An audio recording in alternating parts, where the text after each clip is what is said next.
তোমার যদি কাজের প্রতি ইচ্ছাশক্তি না থাকে তাহলে কিন্তু তুমি কোনো কাজ করেই এগোতে পারবে না। এই যে দেখো না, আমরা এইখানে থাকি, এইখানে তো বাইরে যাওয়াটা অ্যালাউ নেই। তো এর ভিতরে কিন্তু কোনো পার্লার বলো, চুল কাটার লোক বলো, কিছু নেই। হ্যাঁ, একটা দোকান আছে, সেটা হতো ছেলেদের জন্য, বাচ্চাদের জন্য, লেডিসদের জন্য কিন্তু নয়। মানে ওই অফিসিয়ালি একটা লোক রাখা আছে সেখানে। তো সকালবেলায় ফ্রিজ থেকে বার করে নিলাম সবজিপাতি, মানে দুপুরবেলা কি রান্না হবে সেইগুলোর জন্য। এখন যাচ্ছি মাছটা বার করতে, কারণ মাছটা আগে বার না করে নিলে না ওই বরফ জমে থাকে, তো রান্না করতে ভীষণই অসুবিধা হবে। তো এইখানে কিন্তু ওই যে তোমাদের আগেও বলেছি, যে যার কাজগুলো নিজেই করে নেয়, আবার হাতের কাজগুলো করে সবাই বসে বসে। আবার অনেকে কাজ মানে শেখায়ও। আজকে তোমাদের সঙ্গে সেরকম একজনের সঙ্গে পরিচয় করাবো ঝটপট করে। তার আগে রান্নাবান্নাগুলো করে নিই, তারপরই তার বাড়ি যাব আর তোমাদের সঙ্গে শেয়ারও করব। হ্যালো এভরিওয়ান, কেমন আছো তোমরা সবাই? আশা করছি সবাই ভালো আছো, আমরাও বেশ ভালো আছি। আমি শিউলি, আমার নতুন একটা ব্লগে তোমাদের ওয়েলকাম। এখন রান্নাবান্না চলছে। আজকে ভাবলাম যে ফুলকপি দিয়ে মাছের ঝোল করব। আর কি করব বুঝে উঠতে পারছি না। তা দেখলাম যে উস্তে রয়েছে, উস্তে ভাজা করব, উস্তে আলু ভাজা করব। দেখো, আমরা দুজন মানুষই খাওয়ার বলতে গেলে কিন্তু তিনও টাইম কিন্তু রান্না করতে হয়। সকালবেলা তোমাদের দাদাভাইকে টিফিন বানিয়ে দিয়েছি, তারপর এখন দুপুরে রান্না করছি। দুপুরের দিকে বেশিরভাগ ওই একটা ভাজা তরকারি করি, আর রাতের দিকে আবার কিছু না কিছু যেহেতু একটা করতে হয়, তাই দুপুরে ওই ভাজা তরকারি করি। জানো তো, আমার মনে হয় এই মেয়েদের ঘরের কাজের সঙ্গে সঙ্গে কোনো একটা হাতের কাজ মানে শিখে রাখা ভালো।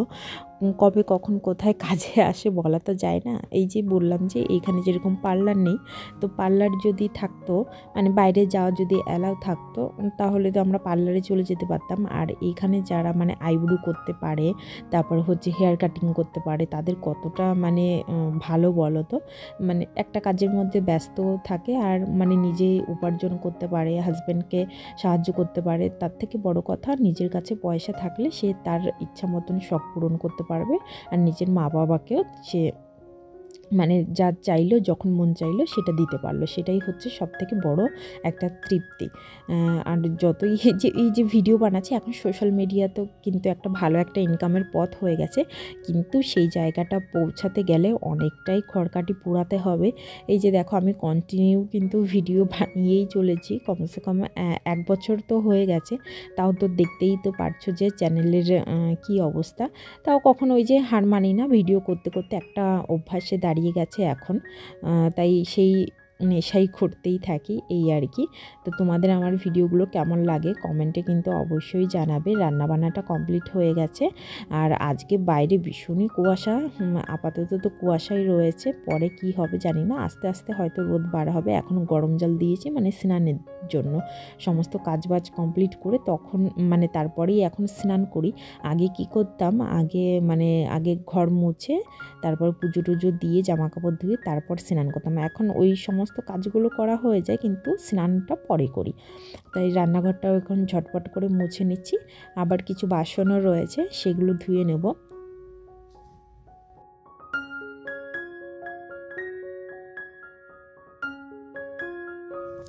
মাঝে মাঝে ভিডিও করতে একঘেয়েমি লাগে, এই রোজকার ঘরের মধ্যে একই কাজকর্ম। তখন নিজেও কনফিউজ হয়ে যায় যে কি তোমাদের সঙ্গে শেয়ার করব। আর এখানে তো মানে সেরকমভাবে ওই যে বললাম যে বাইরে যাওয়ার কিছুই নেই, সবসময় ওই বদ্ধ ঘরের ভিতর থাকতে হয়। আর বাড়ি যখন যাই ভাবি, মানে বাড়ি যাওয়ার আগেই মনে মনে প্ল্যান করি যে এটা তোমাদের সঙ্গে শেয়ার করব, কিন্তু ওইখানে গিয়ে আবার আর এক ঝামেলা। ওইখানে গিয়ে মানে এতই ব্যস্ত হয়ে যাই, মানে এই দিক ঘোরা খাওয়া দাওয়ায়, তখন আর মানে ভিডিও করার কথাও মনে থাকে না, এডিট করার কথাও মানে খেয়াল থাকে না। মানে ওইখানে আনন্দে মানে ব্যস্ত হয়ে যায়, তখন ভাবে একটু রিল্যাক্সে সময় কাটাই। পাহাড়ের উপরে হয়তো বরফ পড়েছে জানো তো, সেই জন্য অতটা ঠান্ডা নেই। যেই বরফটা মানে পড়া হয়ে যাবে, তারপর কিন্তু মানে যেই হাওয়াটা ছাড়বে তখন পড়বে ঠান্ডা। সেই কারণে 2 দিন ধরে আর গ্লাভসটা ব্যবহার করা রাখছে না, মানে জলটা অতটাও কনকনে ঠান্ডা নেই। দেখছি যে ঘরের ভিতর অতটা অসুবিধা হচ্ছে না। হ্যালো ফ্রেন্ড, স্নান টান করে রেডি হয়ে গেছি। পুজো টুজো মানে ঘরের সমস্ত কাজ হয়ে গেছে। এখন যাচ্ছি হচ্ছে আমার একটা বান্ধবী বাড়ি।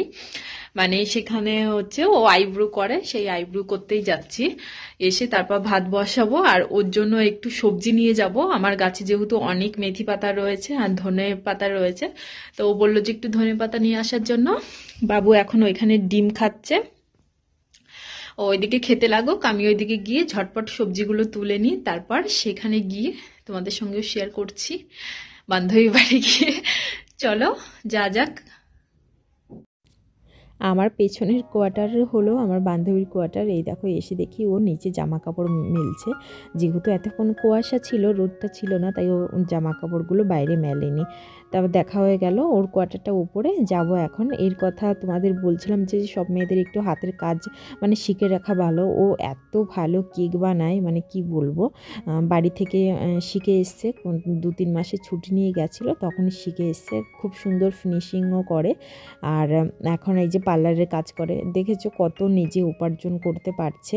তা ও বলছিল যে আমি একটা ওয়াশিং মেশিন নিয়েছি, মাইক্রো ওভেনও নিয়েছি, কারণ কেক বানাতে লাগে তো সেই কারণে। তো বললো যে ওর ইএমআইগুলো ও নিজেই দিচ্ছে, 7,000 টাকা মতন ইএমআই। তা শুনেও খুব ভালো লাগলো। ও আমাকে আরও সাজেস্ট করছে, দেখো কোনো না কোনো একটা হাতের কাজ কিন্তু নিজে শিখে রাখবে, ভীষণই ভালো কিন্তু হাতের কাজ শিখে রাখা। এইখানে ও আবার আমার জন্য খিচুড়ি দিয়ে দিয়েছে আর পায়েস দিয়ে দিয়েছে। হ্যাঁ, ওর জন্য আমি মেথি পাতা আর ধনে পাতা নিয়ে গেছি। ও আমার জন্য আবার জোর জবরদস্তি করে একটু খিচুড়ি খাইয়েও দিল আমাকে, আবার এইগুলো প্যাক করে দিয়েও দিল। চলো আজকের ভিডিওটা এই পর্যন্তই রাখছি।